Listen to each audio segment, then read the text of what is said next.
Di akhir zaman yang penuh perang, umat setianya takkan menghilang. Ikut anak domba selalu sertanya, taat perintah, teguh imannya.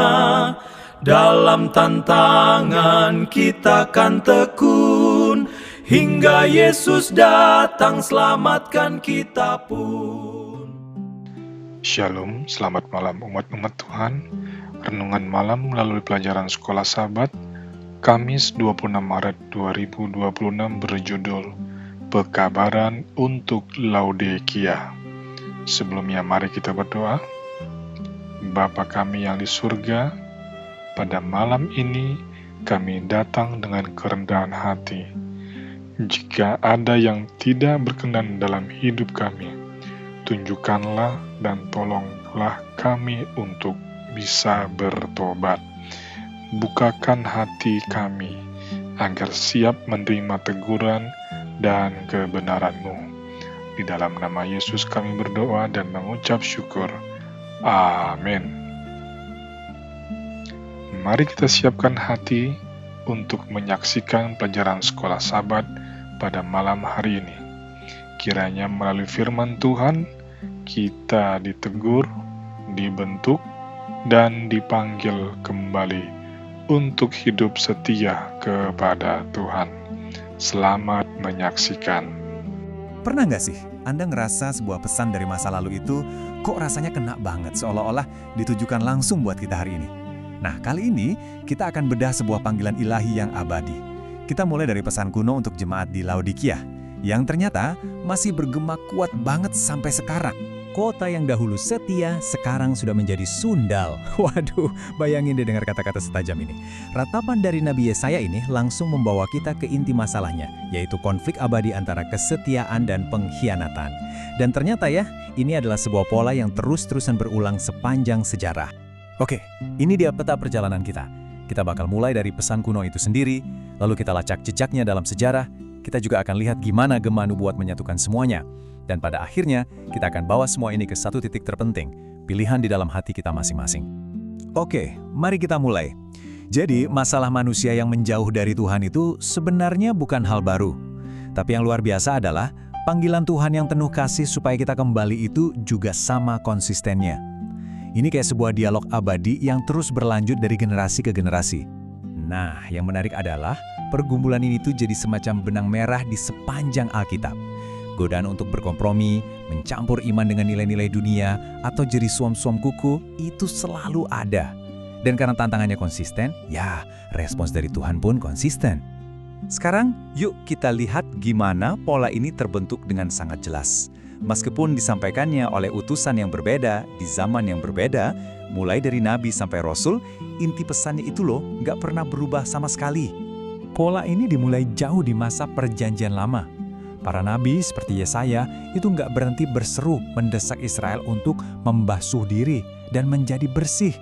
Ini bukan sekedar nasihat biasa loh, ini adalah sebuah panggilan darurat untuk meninggalkan semua penyembahan berhala dan ketidakadilan sebelum semuanya terlambat. Ratusan tahun kemudian, pesan yang sama menggema lagi.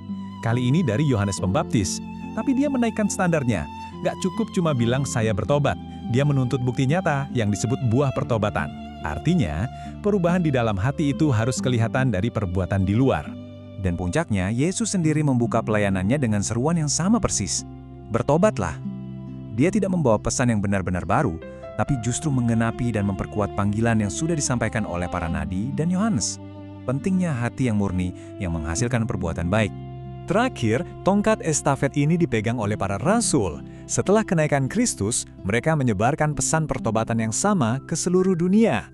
Jadi, dari Nabi, Yohanes Pembaptis, Yesus, sampai para rasul, polanya sangat jelas kan?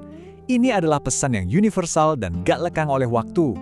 Nah, sekarang kita masuk ke bagian yang paling menakjubkan. Kita akan lihat bagaimana kata-kata para nabi dari ribuan tahun lalu ternyata punya gema yang luar biasa kuat dan menemukan puncaknya di kitab terakhir Alkitab, yaitu Wahyu. Siap-siap ya? Coba deh perhatikan koneksi yang kuat ini. Yesaya memanggil umat Tuhan untuk bangkit dari kegelapan.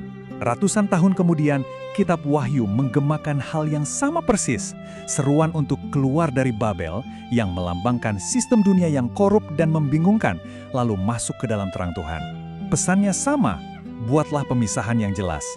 Koneksi yang kedua ini bahkan lebih personal dan indah banget. Yesaya bernubuat bahwa umat Tuhan akan dipulihkan dan menjadi kesayangannya, digambarkan seperti seorang mempelai wanita. Lalu di ujung Alkitab, Kitab Wahyu menunjukkan penggenapannya. Perkawinan anak domba, di mana umatnya, sang mempelai, siap untuk sebuah penyatuan ilahi. Sebuah gambaran hubungan yang luar biasa, kan?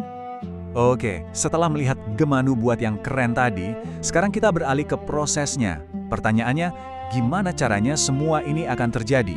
Ternyata Tuhan itu punya sebuah cetak biru, sebuah rencana bertahap untuk mengakhiri semua kekacauan, dan pada akhirnya menyatukan surga dan bumi.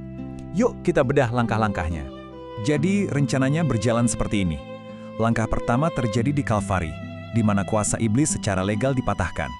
Nah, berdasarkan kemenangan itu, sekarang kita ada di langkah kedua, pelayanan Kristus di surga untuk memperlengkapi kita.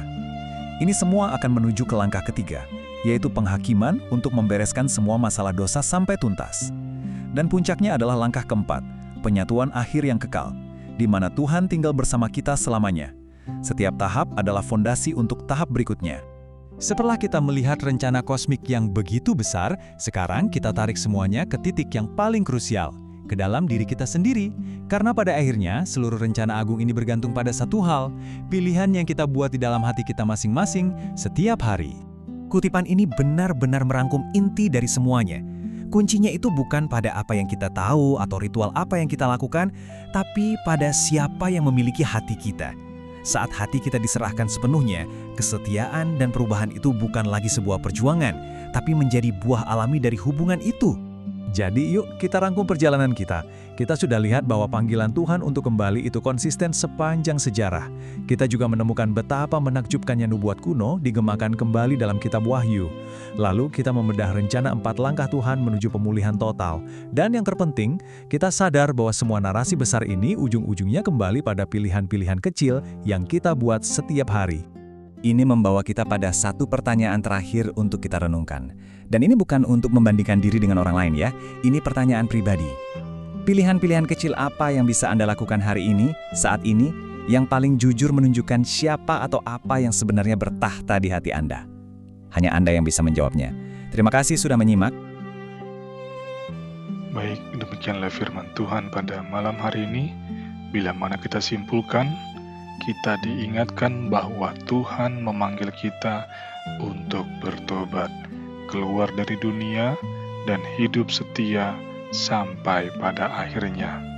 Pilihan kita setiap hari menunjukkan siapa yang menguasai hati kita. Mari kita berdoa. Bapa kami yang di surga, kami rindu hidup setia kepadamu. Tolonglah kami untuk bertobat, memilih yang benar, dan tetap berdiri dalam kebenaran-Mu sampai pada akhirnya. Bila mana kami akan beristirahat pada malam hari ini, jagai kami Tuhan, kembalikan kami esok hari dalam keadaan yang sehat untuk melakukan aktivitas seperti pada hari ini. Terima kasih untuk segala berkat-Mu sepanjang hari ini. Dalam nama Yesus kami berdoa dan mengucap syukur. Amin. Selamat beristirahat umat-umat Tuhan. Kiranya damai Tuhan memberkati kita semuanya. Amin.